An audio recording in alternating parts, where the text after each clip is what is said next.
Buenos días a todos, mi nombre es Juan Zuluaga y les vengo a presentar una problemática muy importante, la cual es la arquitectura y análisis de datos en tiempo real. Bueno, esta problemática es súper importante hoy en día, ya vamos a ver por qué.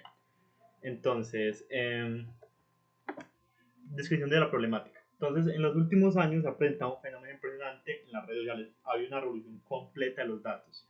Pues nosotros hemos evidenciado esto como hoy en día las redes sociales como que mueven el mundo básicamente, las empresas más importantes en el mundo son empresas dedicadas únicamente a, pues como a redes sociales, pues como de las empresas más poderosas hoy en día son empresas como Facebook, como Instagram, como WhatsApp, eh, o sea, definitivamente los datos se han vuelto como algo impresionantemente importante.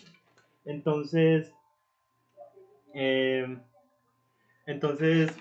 digamos que hoy en día los datos básicamente han vuelto como el nuevo oro, por así decirlo. Básicamente se podría hasta incluso pensar en que la nueva guerra se podría dar por los datos y no tanto como por las posesiones y por el oro. Entonces, definitivamente que los datos hoy en día es algo que se debe tener muy en cuenta y pues esto ha generado una revolución impresionante. Ya se habla de una cuarta revolución industrial. La revolución pasada pues fue la del Internet, la segunda fue la primera fue la industrial, la de toda de general de toda la industria, ya cuando se dejaba se dejó como todo manual y más como todo más así ya con máquinas y pues la segunda la de la luz y pues todo esto, ya la cuarta pues la de los datos. Entonces es impresionante cómo este fenómeno se ha vuelto algo tan importante para la humanidad en general. Entonces, bueno, estas empresas obviamente hacen uso de esos datos y pues hacen modelos que les permiten ganar dinero con esto y hacer propaganda y ese tipo de cosas, que en realidad se ha vuelto una mina de oro impresionante. Entonces yo decidí como tomar esa problemática porque pienso que queda muy bien con el curso, ya que el Big Data se ha vuelto algo muy importante y pues los sistemas de estudio me permiten manejar grandes volúmenes de datos, entonces hacer análisis de datos en gran volumen, haciendo uso de sistemas de estudio me parece algo impresionante, algo súper interesante, algo que yo verdaderamente quería como darle como una solución como a esa problemática. Entonces, de verdad que me parece algo demasiado bacano. Por eso decidí tomar esta problemática que me parece importantísimo para el mundo actual. Bueno, la gestión de herramientas. Entonces, está Apache Spark, tomé en cuenta Apache Spark, Splunk SAS y pues la que escogí, que ya la vamos a mencionar después de eso. Entonces el Apache Spark es una herramienta que en realidad pues es muy buena, es un framework de computación de cluster open source.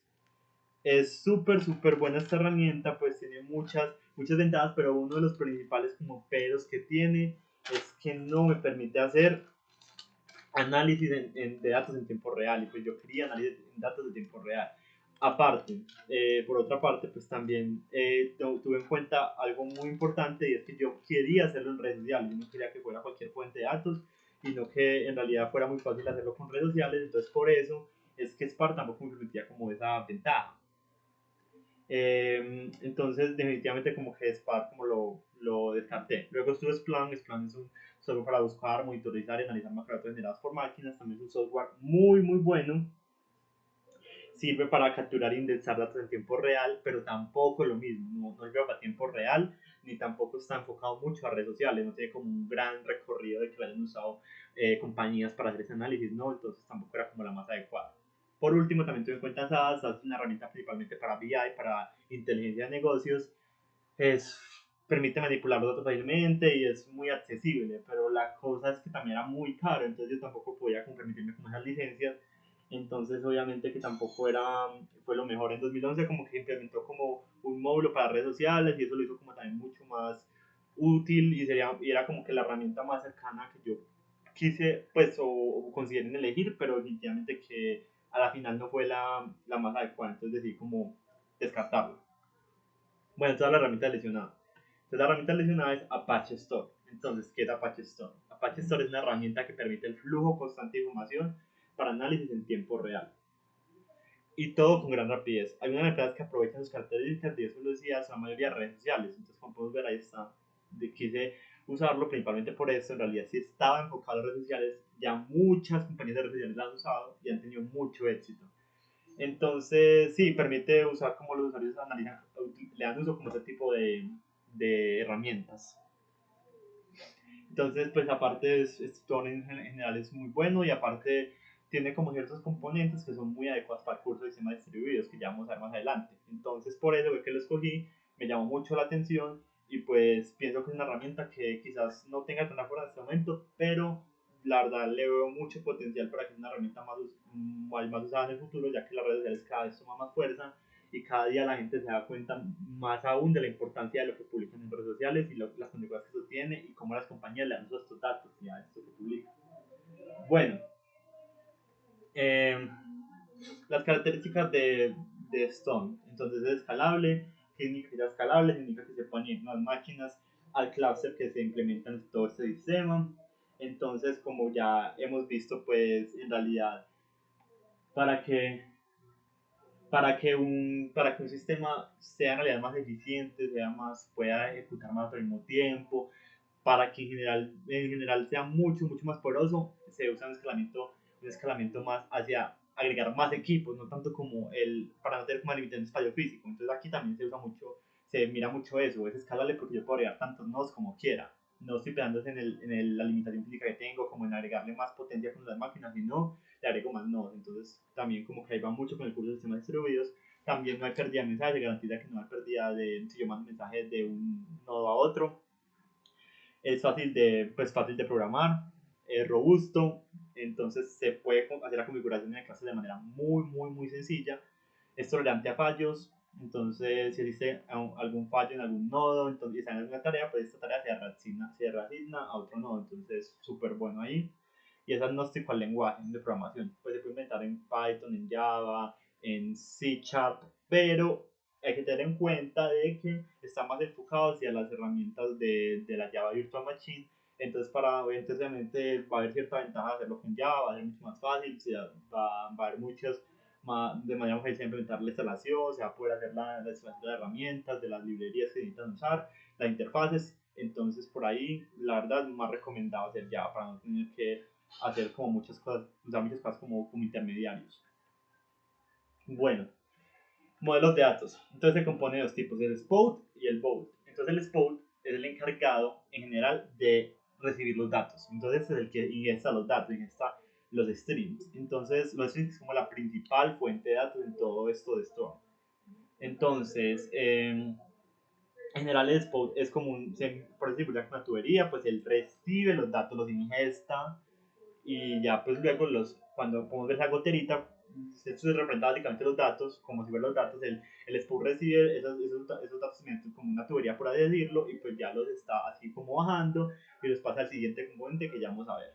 Entonces algunos ejemplos de esto puede ser como leer un fichero, un fichero previamente como contar las palabras con el otro tipo de datos que vamos a ver, y pues entonces el Spout es el que recibe en general todos esos datos.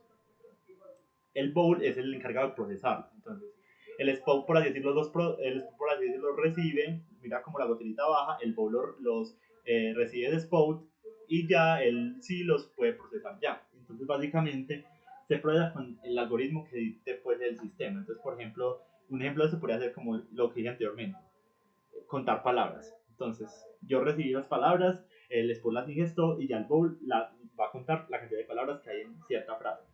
Entonces, este bowl puede correr como esta función de agregación, de filtrado. Es muy poderoso en general los bowls y por lo general se usan varios bowls para dictar como distintas tareas, ya que es mucho mejor tener un bowl para cada tarea que se tenga asignada en el sistema.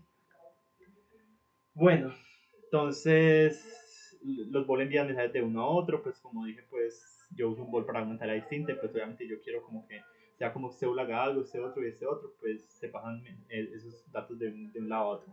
Bueno, también otro tipo de datos son las tuplas. Eh, las tuplas son como que en general como que lo más básico que hay en los datos.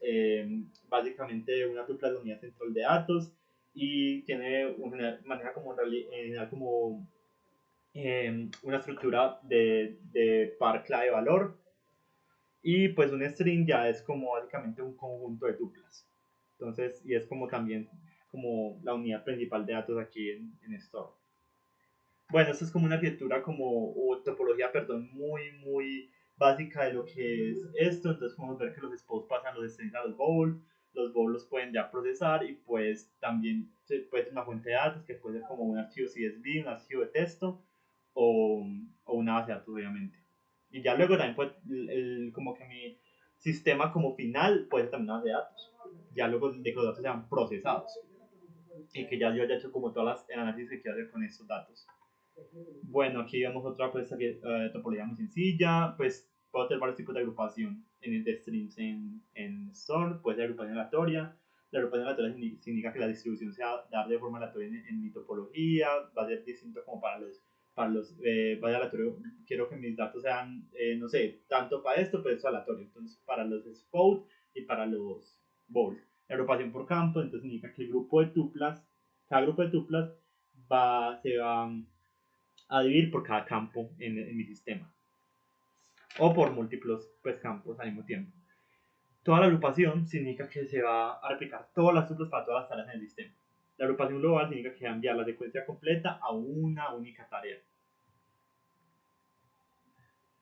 Bueno, esa ya es una topología como más compleja, como puedes ver, se reciben unos datos que son pues un trabalenguas, este trabalenguas se pasa a un bold, este bold es de dividir en palabras, entonces como podemos ver, mi spow lo recibe, el bold lo divide en palabras, podemos ver aquí cómo lo dividió, luego obviamente tengo un bold que filtra las palabras, entonces por ejemplo me borra esos símbolos como importantes, como pueden ser como, no sé, una arroba, unos guiones, cosas así que no son importantes. Y la gracia es como para no tener tanto ruido en mis datos, pues yo llevar las palabras como a su forma más básica. Esto me permite que vaya a haber una mayor efectividad en el procesamiento que voy a hacer. Aquí cuento las palabras y tengo dos bols para contar palabras como para que sea más rápido el procesamiento. Y ya por último, pues un bol que hace el bol de impresión. Entonces, como puedes ver, tengo un bol para cada tarea. Son muy útiles todos. Casos de usos, entonces por ejemplo, para procesamiento de strings. Entonces, básicamente, es una herramienta completamente enfocada al procesamiento de strings. Entonces, a diferencia de otros procesadores, sistemas de procesamiento, no necesita como colas intermedias para mandar datos de un componente a otro. Entonces, si se envía datos de un bol a otro y el segundo bol no puede encargarse de esa carga, esto se encargará de eso y después de que se acumulen unos cuantos eventos, esto dejará de enviar datos a esa instancia de ese bol hasta que todos los datos han sido procesados. Entonces, como podemos ver, permite como que una reasignación de tareas muy simple, muy buena, entonces como muy bueno como de esa automatización en la asignación como de datos, como este bol hace este bol hace esto, pero ese no puede, pues entonces ya no envío datos para ese bol, entonces es súper bueno, en caso de que el bol pues tenga problemas o que ya no pueda recibir más datos. Computación continua, ¿qué significa esto?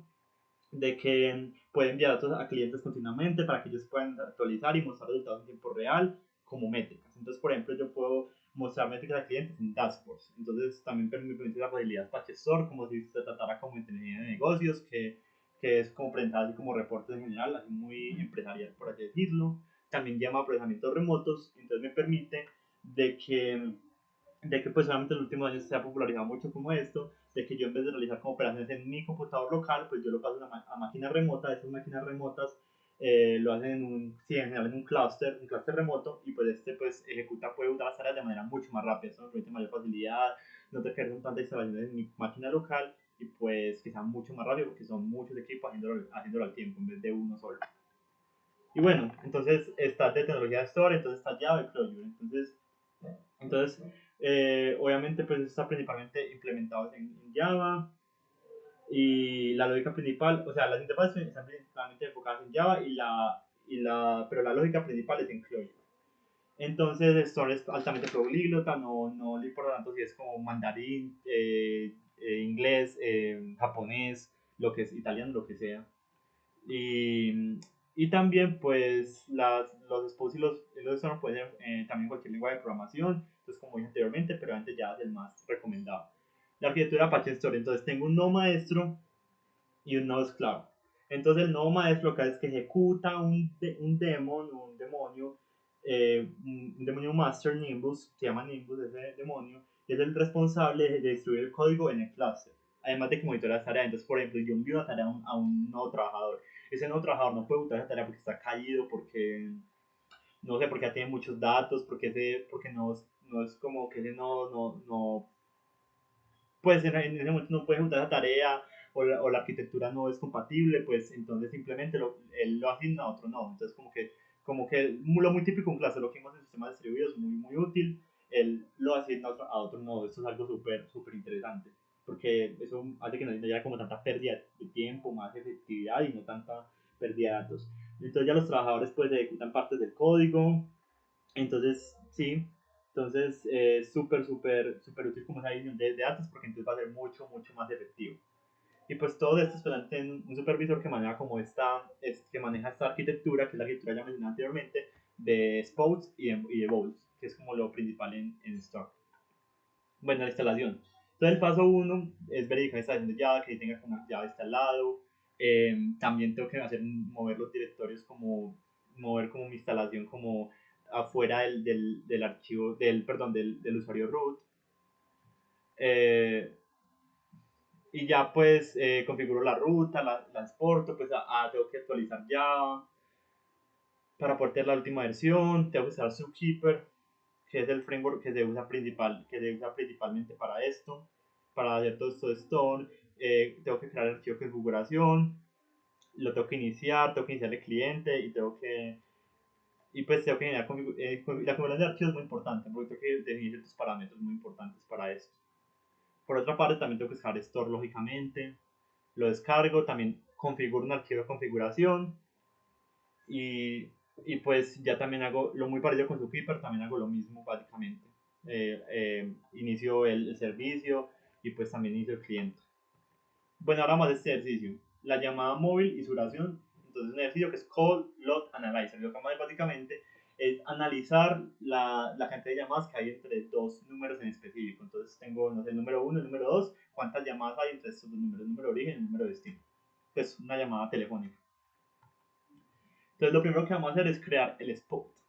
Entonces la creación de este spot pues, es muy sencilla. Entonces, lo primero que hay que tener en cuenta acá es que vamos a primero a implementar una interfaz que se llama iReach Spot. Esta interfaz me está permitiendo tener acceso a todos los métodos que tienen los spots.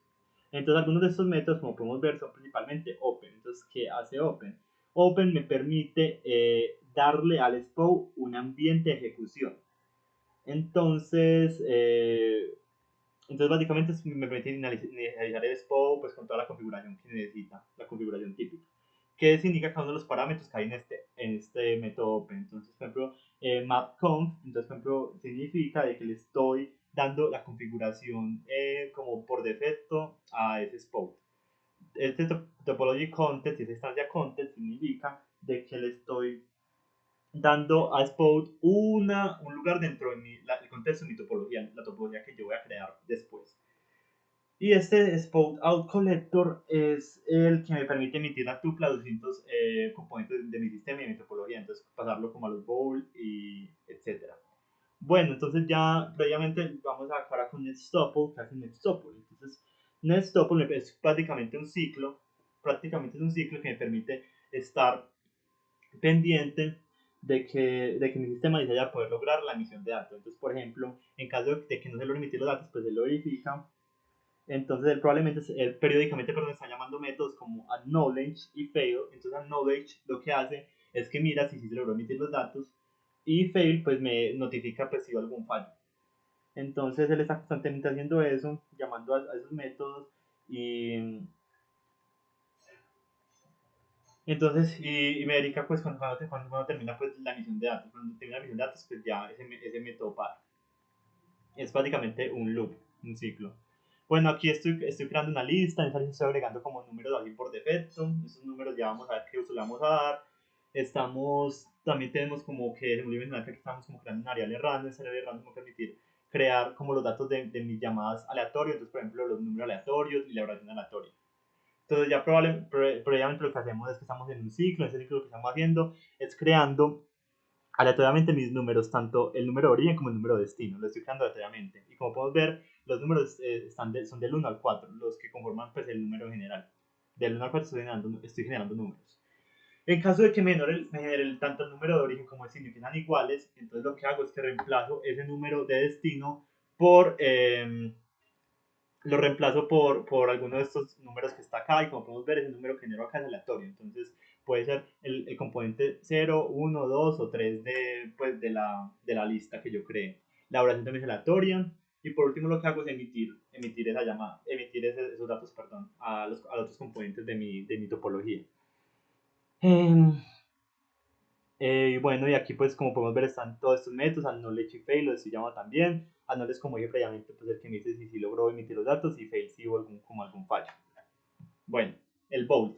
Entonces, el Bolt también implementa una interfaz, la interfaz de Rich Bolt. Esta interfaz me permite ejecutar, tener pues acceso a todos los métodos que tiene un Bolt por lo general. Entonces, también hago la preparación de mi bowl. Entonces, lo mismo, uno de configuración para poder tener como una configuración básica en mi bowl, la configuración como por defecto, el contexto, le da un contexto dentro de la topología, por así decirlo, es como si le estuviera como dando un lugar en la topología general de mi sistema. Ya hemos visto como los tipos de topología. Y un output collector, pues lo mismo, es el que me permite emitir los datos de este bowl a otros bowls. Como podemos ver, ya vimos anteriormente, yo puedo pasar los datos de un bowl a otro. Un bowl hace una tarea, el otro hace otra y así. Y también pues al final recibirlos. Ya aquí pues ejecuto pues hago esta ejecución, pero pues acá estoy recibiendo los datos que la tupla anterior emitió. Entonces aquí lo pongo una variable from, entonces aquí estoy poniendo el número de origen y acá el número de destino de esa tupla. Y ya miro pues la duración, cuánto duró esa llamada, también la estoy recibiendo. Y por último emito los datos. Los emito como con esta forma básica: from, el número de destino, tú el número de, from, perdón, el número de origen, tú el número de destino y pues la duración. Cleanup pues me permite hacer limpieza dentro de mi bol pues si es necesario. Si quiero como limpiar los datos que ya tenía como anteriormente definidos, periódicamente lo voy limpiando. Y ya está básicamente pues lo mismo, la forma básica en la que estoy como emitiendo los datos. Entonces, como puedes ver, tengo un componente de llamada y otro de duración. Es en general como va a estar compuesto los campos de salida de mi bowl. Lo estoy básicamente declarando. Ya aquí entonces tengo, este bowl era de creación y este bowl ahora va a ser contador. Como podemos ver, cada bowl puede ser algo distinto. Entonces lo que hago lo mismo, una especie como de método constructor. Acá, pero la diferencia es que acá tengo una variable que va a ser un hash map. Esto me permite como tener tanto componente string como un integer. Entonces se llama esta duración. Entonces recibo los datos del bowl anterior. Entonces call y duration. Perdón, aquí lo recibí de la tupla. Entonces, como se pueden imaginar, como que la tupla está dando datos tanto al creador como al contador, pero hasta que el creador no cree pues el bowl en general, pues este contador no va a poder hacer nada, obviamente. Y bueno, entonces aquí verifica. En caso de que esta llamada ya, o sea, de que esta llamada ya exista, perdón, que en caso de que esta llamada no exista, pues crea esa llamada. Entonces crea la llamada entre esos dos números que yo tengo acá, y pues le pongo un 1, que es como la cantidad de llamadas que había entre esos dos números. Y ya pues por último lo que hago es que si en caso de que la llamada pues ya se hiciera previamente, pues obviamente no voy a crear una nueva llamada, sino que voy a aumentar el contador y decir como que ya habido más llamadas entre los dos números. Acá lo mismo, llamo a knowledge para mirar si se logró como la emisión de esos datos. También clean para limpiar ese volt. Y ya pues por último pues bueno, importante acá mencionar que esta es como la impresión, la salida que yo estoy imprimiendo. Entonces constantemente imprimiendo los datos entre dos llamadas. Entonces cuánto duró la llamada y pues cuántas llamadas había entre los dos números, tanto de origen como de destino. Creo la topología muy fácil: un spout, creo un spout, creo un volt, y un volt tanto de creación como un volt para contar. Y ya por último un cluster, también puedo usar cluster para poder hacer como todo ese procedimiento, para usar como los beneficios que tiene un cluster, pues que si se cae uno, pues ahí mismo puedes estar pendiente de que la tarea la asigna a otro, de que sea mucho más eficiente la cantidad de datos, que el escalamiento sea mucho más sencillo, etc. Y pues para compilar el código uso esto, y para ejecutarlo uso este comando. Bueno, a manera de conclusión, entonces yo pienso que es una herramienta importantísima, me permite combinar tanto procesamiento pues, de Big Data como analítica de datos. Pienso que hoy en día en el mundo es muy importante la combinación tanto de los sistemas distribuidos como la analítica de datos. Esto me va a permitir como un mundo impresionante, va a permitir como una revolución impresionante de los datos. No solo se trata como de análisis de datos pequeños, sino de datos grandes. Los clusters me permiten esta facilidad, me permiten me permite como tener muchas cosas, como que la automatización de tareas, automatización de asignación de tareas, de que sea mucho más eficiente, que sea mucho más rápido, ya que cada nodo se encarga de procesar un tipo de dato. y pues eso permite que sea mucho más rápido. Y yo creo que todo esto va a ser como la nueva revolución, la implementación tanto de analítica de datos como de los sistemas distribuidos, pues impresionante la potencia que puede tener esta herramienta y creo que esta es una nueva revolución. Entonces, de verdad, me encantó mucho esa herramienta y la verdad la recomiendo mucho, me pareció exageradamente buena.